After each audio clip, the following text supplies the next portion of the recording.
Good morning to all of you friends. मैं आपका mentor Rahul Kumar एक बार फिर से आप सबका स्वागत करता हूं अपने यूट्यूब चैनल एग्ज़ाम नीति बाय राहुल सर में। तो फ्रेंड्स, आप जैसा कि देख ही रहे होंगे, ये जो हमारा यूट्यूब चैनल है वो कौन सा चैनल है, इसका नाम है एग्ज़ाम नीति बाय राहुल सर, और आप बहुत अच्छे से वाकिफ़ होंगे। आज की इस वीडियो में हम लोग जो डिस्कस करने वाले हैं वो है वीकली करंट अफेयर्स। और वीकली करंट अफेयर्स ये जो डिस्कस करेंगे हम लोग दोस्तों, ये जून मंथ्स के रिलेटेड होंगे। काफ़ी सारे स्टूडेंट जो कि लगातार मेरे को कमेंट कर रहे थे और ये कह रहे थे कि सर करंट अफेयर की वीडियो आपने क्यों डालनी बंद कर दी, आप करंट अफेयर की वीडियो डालो।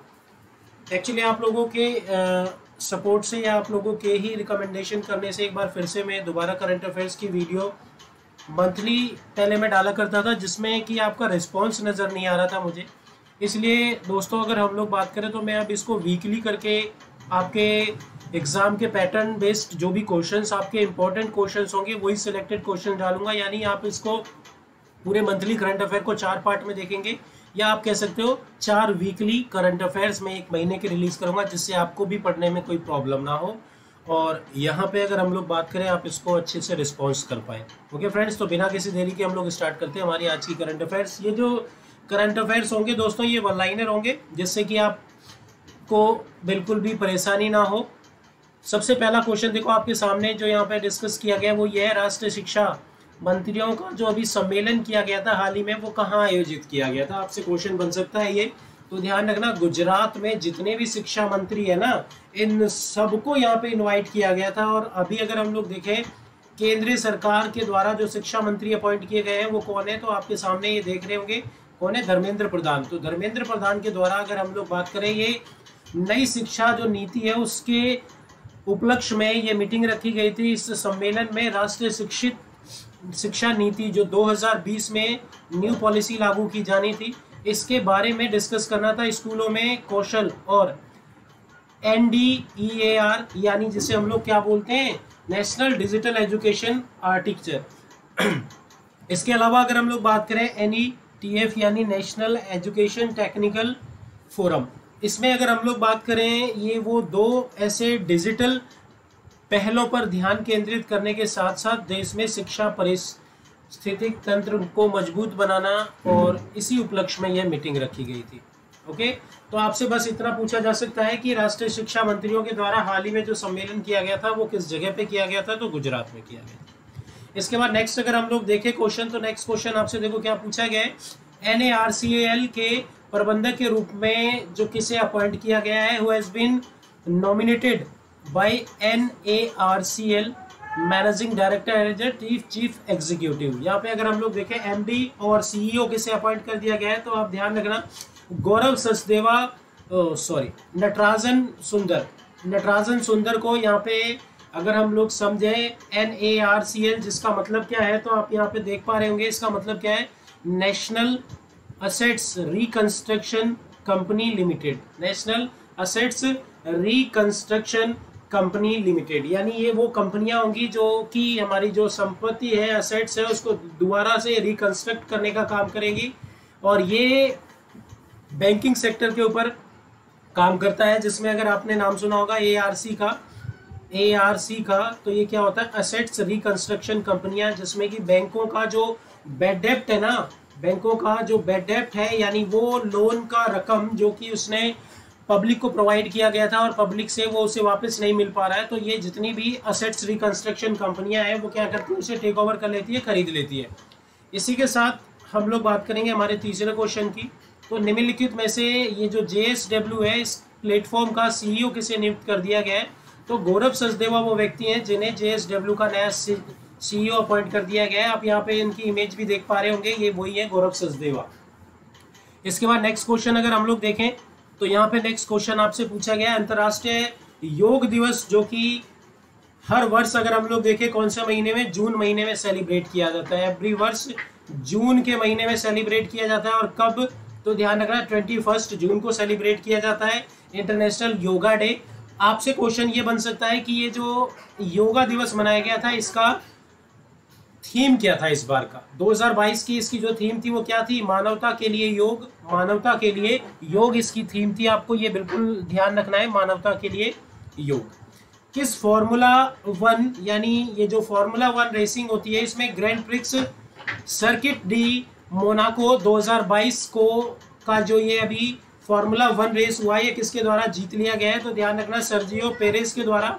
सर्जियो पेरेज जिसने की जो कि red bull racing driver Sergio Perez Mexican है और इन्होंने सर्किट डी मोनाको यूरोप में आयोजित 25 अंक के साथ फार्मूला 1 को ग्रैंड प्रिक्स को अपने नाम किया। ओके, तो ये आप देख भी पा रहे होंगे, ये इमेज आपके सामने है, तो आप इसे देख लीजिएगा। वो आपसे सिर्फ इनका नाम पूछेगा। इसके बाद नेक्स्ट क्वेश्चन हम लोग देखते हैं। तो ध्यान रखना, अभी हाल ही में आपको मालूम भी होगा, प्रधानमंत्री जीवन ज्योति बीमा योजना के तहत जो प्रीमियम कट की जाती थी 330 रुपए की, अब इस प्रीमियम को बढ़ाकर कितना कर दिया गया? 436 रुपए कर दिया गया है। ध्यान रखिएगा, ये बैंकिंग सेक्टर का अगर कोई एग्जाम फेस कर रहा होगा मेरा स्टूडेंट, तो इसको जरूर याद रखना, ये पॉइंट टू बी नोटेड, इसको जरूर नोट कर लेना, ये आपके एग्जाम में क्वेश्चन डेफिनेटली पूछा जाएगा। इसके साथ साथ एक और 12 रुपए करके एक अमाउंट कटता था, ध्यान रखना, जिसको हम लोग बोलते थे प्रधानमंत्री सुरक्षा बीमा योजना। ये जीवन ज्योति बीमा योजना और ये प्रधानमंत्री सुरक्षा बीमा योजना था, जो कि पहले 12 रुपए करके अमाउंट कटता था और अब कितना कटेगा?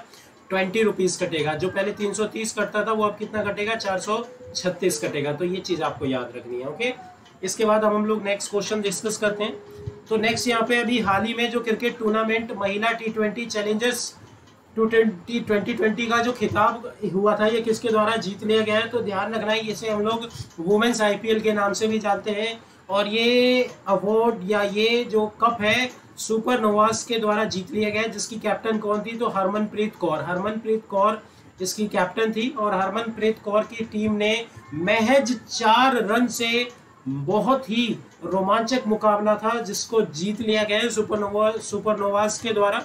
इसकी कैप्टन कौन थी? तो हरमनप्रीत, दोबारा याद रखना। हाल ही में किसने फ्रेंच ओपन 2022 पुरुष सिंगल का खिताब जीता है? तो राफेल नडाल के द्वारा ये खिताब जीत लिया गया है और मात्र इन्होंने, अगर हम लोग बात करें, बहुत ही कम समय में अपने कॉम्पिटिटर को हरा दिया था इसमें। तो इससे संबंधित वो क्वेश्चन आपसे पूछ सकता है। इसके बाद नेक्स्ट हम लोग बात करते हैं। तो हाल ही में अगर हम लोग बात करें, फॉर्च्यून 500 द्वारा जारी की गई सूची में वर्ष 2021 में दुनिया में सबसे अधिक वेतन पाने वाला CEO कौन बन गया है? तो अगर हम लोग देखें, एलन मस्क। और अगर हम लोग बात करें फोर्ब्स की एक रिपोर्ट के अनुसार भी अगर हम लोग देखें, एलन मस्क वर्ल्ड में सबसे रिचेस्ट पर्सन बन गए हैं। सबसे ज्यादा पैसा अगर हम लोग बात करें तो इनके पास है। जेफ बेजोस जो कि अमेजोन के CEO है, उनको पीछे छोड़ के ये अब टॉप पे शामिल हो गए हैं। दूसरे नंबर पे कौन है? तो जेफ बेजोस। और इसमें अगर हम लोग देखें तो आपको ध्यान रखना, वर्ल्ड ब्लूमबर्ग रिपोर्ट के अनुसार अभी 6ठे नंबर पे कौन है? तो ध्यान रखना, गौतम अडानी। और 11वें नंबर पे कौन है? तो मुकेश अंबानी। तो मुकेश अंबानी को पीछे छोड़कर गौतम अडानी जो एशिया के सबसे रिचेस्ट पर्सन बन चुके हैं। भारत का पहला और एशिया का सबसे बड़ा लिक्विड मिनरल टेलीस्कोप कहाँ स्थापित किया गया है? तो ध्यान रखना, ये देवस्थल है उत्तराखंड में एक जगह, वहां पे स्थापित किया गया है। ये लिक्विड से बना गया है और ये एक टेलीस्कोप है, बहुत बड़ा विशाल टेलीस्कोप है जो कि लिक्विड से बनाया गया है। तो ये आपको याद रखना है, लिक्विड से बनाया गया पहला एशिया का सबसे बड़ा टेलीस्कोप कहाँ स्थित है? तो देवस्थल कहाँ पर है? तो आपके उत्तराखंड में। निम्नलिखित में से किसने अंतर्राष्ट्रीय बुकर पुरस्कार जीता है? ऐसा करने वाले हिंदी के अनुवादित ये पहला उपन्यास है जिसे कि बुकर अवार्ड से यहाँ पे नवाजा गया है। तो ध्यान रखना, रेत की समाधि या इस बुक का नाम क्या था? इसका टाइटल क्या था? Tom of sand. Tom of sand ये किसके द्वारा? तो ये भारतीय साहित्यकार के द्वारा इसको लिखा गया था और इन्होंने इतिहास रच दिया है। ध्यान रखना, इस टॉम ऑफ सैंड को बुकर पुरस्कार इसने जीत लिया है। हाल ही में अगर हम दुनिया का सबसे तेज सुपर कंप्यूटर की बात करें तो ये जो सबसे तेज सुपर कंप्यूटर है ये USA के द्वारा बनाया गया है और USA के द्वारा इसका नाम क्या दिया गया है? तो फ्रंटियर इसका नाम दिया गया है। ओके फ्रेंड्स, तो ये जो हम लोग क्वेश्चंस डिस्कस कर रहे हैं ये आपके एग्जाम के पॉइंट ऑफ व्यू से बिल्कुल इंपॉर्टेंट है। वही क्वेश्चन हम लोग यहाँ डिस्कस कर रहे हैं जो आपके एग्जाम के पॉइंट ऑफ व्यू से है। अब बिना किसी देरी के मैं कंटिन्यू ये क्वेश्चंस इसीलिए कर रहा हूँ ताकि कम समय में आपको ज़्यादा चीज़ें जानने को मिले। और अगर आप मेरे इस YouTube चैनल पर नए हैं, पहली बार अगर आप वीडियो देख रहे हैं तो इसे लाइक शेयर कीजिएगा और मेरे चैनल को सब्सक्राइब कर लीजिएगा। और अगर मेरे आप पुराने स्टूडेंट हैं तो इसे अपने फ्रेंड सर्कल में जरूर शेयर कीजिएगा। जस्ट बिकॉज ऑफ आपके शेयरिंग की वजह से ही मैं अपनी जो अपकमिंग वीडियोज़ हैं वो लेकर आता हूँ। तो हाल ही में किसे बिहार में FSSAI की खाद्य प्रयोगशाला का उद्घाटन किया है। तो ध्यान रखना कौन है, तो मनसुख मंडवारिया ने इसमें अभी हाल ही में, ध्यान रखना, खाद्य सुरक्षा मंत्री है ये, और इनके द्वारा इस बिहार में इसका उद्घाटन किया है। 5 जून 2022 को बिहार के रक्सौल में केंद्रीय मंत्री मनसुख मंडवारिया ने FSSAI की राष्ट्रीय खाद्य प्रयोगशाला का उद्घाटन किया है। वहां पे इन्होंने एक खाद्य प्रयोगशाला बनाई गई है बिहार के रक्सौल में। हाल ही में भारत और किस देश के बीच संप्रीति एक्स संयुक्त सेना अभ्यास किया गया। तो संप्रीति भारत और बांग्लादेश के बीच में होने वाला एक सेना अभ्यास है, ये भी आपको याद रखना है, जैसे हम लोग वॉर एक्सरसाइज के नाम से जानते हैं। इसके बाद अगर हम लोग देखें तो ये हमारी आज की सीरीज थी दोस्तों। आशा है आपको ये सारे क्वेश्चन समझ में आए होंगे। कोई क्वेश्चन अगर आपको किसी में डाउट हो तो आप कमेंट सेक्शन में कमेंट कीजिएगा, और अगर आपको मेरी वीडियो पसंद आई तो भी कमेंट सेक्शन में कमेंट करना बिल्कुल मत भूलिएगा। कोई सजेशन हो उसे भी कमेंट करके बताइएगा, और अगर आप मेरे इस यूट्यूब चैनल पर नए हैं तो सब्सक्राइब करना बिल्कुल मत भूलिएगा, और इसके साथ साथ आप अपने फ्रेंड सर्कल में इस वीडियो को शेयर कर सकते हैं। Okay friends, bye bye. बहुत जल्दी मैं इसकी दूसरी वीडियो लेकर आने वाला हूँ आपके सामने। Okay friends, bye bye. Next video में बहुत जल्दी मिलेंगे।